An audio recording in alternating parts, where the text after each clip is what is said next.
How ZOSOs Can Fight TNT Crime, an editorial by Ken Ollie.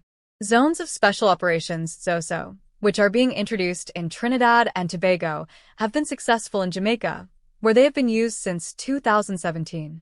The fellow Caribbean country reported dramatic decreases in gang violence in high-crime hotspots after the measure was implemented by Prime Minister Andrew Holness.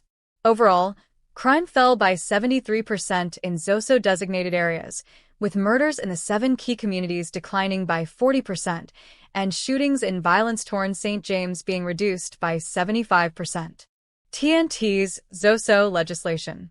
Attorney General John Jeremy is due to pilot legislation on Friday to introduce ZOSOs, aimed at locking in and building on the 42% decline in murders last year compared to 2024. The goal is to strengthen the rule of law and public order.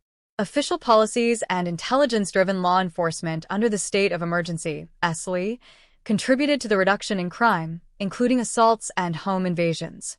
The introduction of ZOSOs add to the Stand Your Ground legislation and other measures to combat the crime scourge.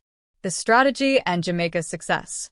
Clear, hold, and build is the policing strategy used in ZOSOs to achieve crime suppression.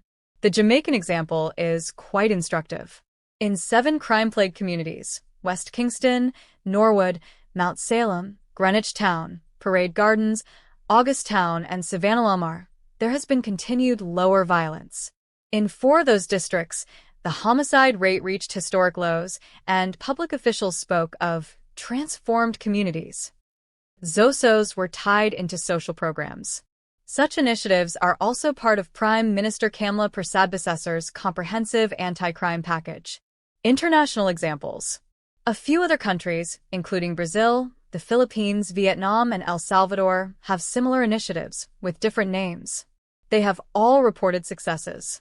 In TNT, the UNC administration has announced plans to address the root causes of crime, including poverty and drug addiction, and to provide support and rehabilitation for ex-offenders. The ZOSO legislation aims at permitting security force occupation in certain geographically defined areas.